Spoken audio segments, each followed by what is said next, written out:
Imagine that you walk into a classroom and see children of all different ages, perched, seated, and standing in different positions. They're reading a portion of a play out loud in one region. Classmates are reading along, taking notes, or practicing their signing. To your left, you see two children sitting at a small table. One boy reading a story as the other illustrates what the story depicts. The boys are perhaps years apart. This may be unlike any classroom that you've ever been in. It's a multi-age classroom, and it may just be coming through a school near you. Though I had had some experience with multi-age classrooms when I was younger, I began to truly appreciate the differences between these two types of classrooms just a few years ago when I took on student-level teaching. I've only seen this in a few opportunities that I've had, and I've decided to do some additional research on it and share some of it with you. One of my personal experiences in a multi-age classroom was one that the students varied from kindergarten through 5th grade. We did have a few lessons together, but were otherwise in centers where each child took their time to learn different skills and do different activities. I was able to take a part in the version of this in which the materials were all on the same topic for each unit, but each reading and comprehension level varied. The students spent a set of years in this room, and learning always varied throughout those years. For anyone who has thought of doing this in their classroom, or has children whose teachers are looking into it, buckle up.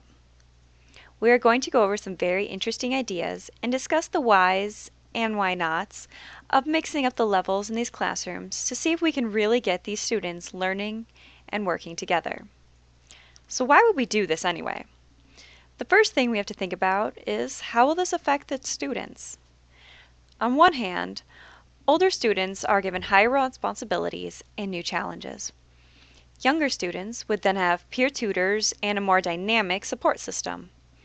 Therefore, the student body is more connected because they spend a large amount of time in a group that they'll know throughout their school career. According to the governmental standards set by our state, content needs to be blended with different engaging processes in order for children to learn properly. By giving meaning to the lesson and having children use their knowledge firsthand in order to help and guide others is a practical view on creating a sense of community. There's a Hindu proverb that says, to learn, read, to write, to know, write, and to master, teach.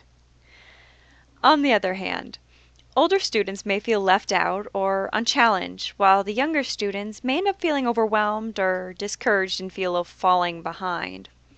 The overall student body could in fact feel disconnected because of their age differences. Not only of concern are our students, but obviously their leaders. We must also think about our teachers, the individuals executing this program as well. There are a wealth of resources available for learning about different methods and support. It's also easier to give children individual attention and focus on the small groups due to the integrated teamwork. Pre-made curriculums are available, as well as planners and materials, many of which are free or have a variation that come with different texts. For teachers that, are still learning the ropes, and those that prefer children use similar subject texts. Not only are there many different web-based sources, but I've reviewed a few different catalogs as well.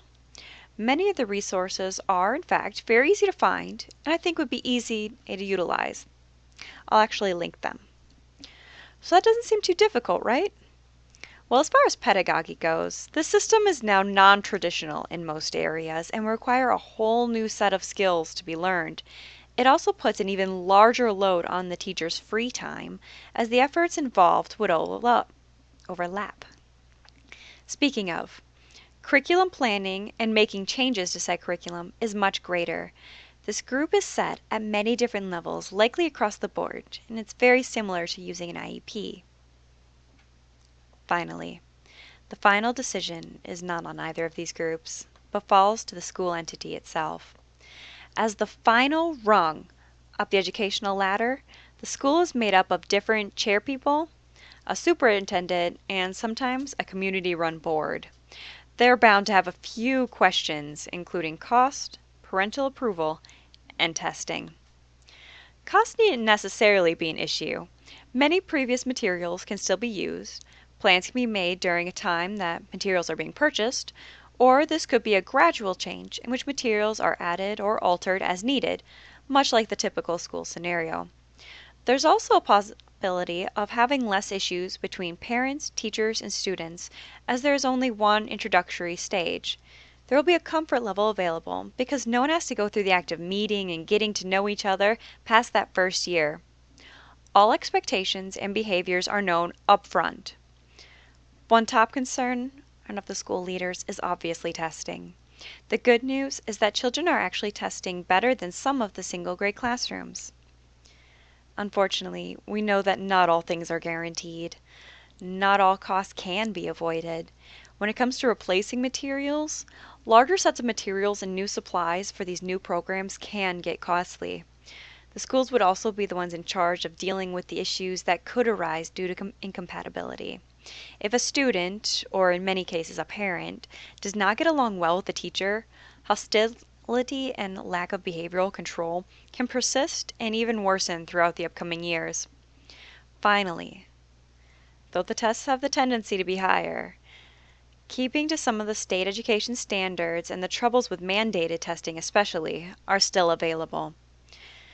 The school itself will have to discuss in which way to divide the students come testing time, a trying issue for public institutions, especially. So, there you have it. Students, teachers, and the school have some tough challenges and bright possibilities around them. As a beginning educator, I admit that this task seems daunting, to say the least.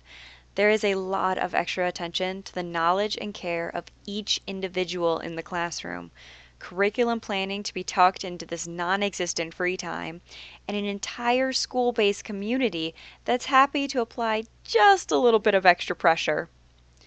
As many of the educational models available to expropriate into personal style, I hope that the concept of multi-age classrooms has gotten you thinking whether the changes in instruction can truly benefit the mind of the child. There is the possibility of an equal learning arena, children sharing and giving aid to each other, or the very real possibility of many, many costs, and I'm not talking about just the financial, that could very well yield a disastrous end to any of whom are ill prepared.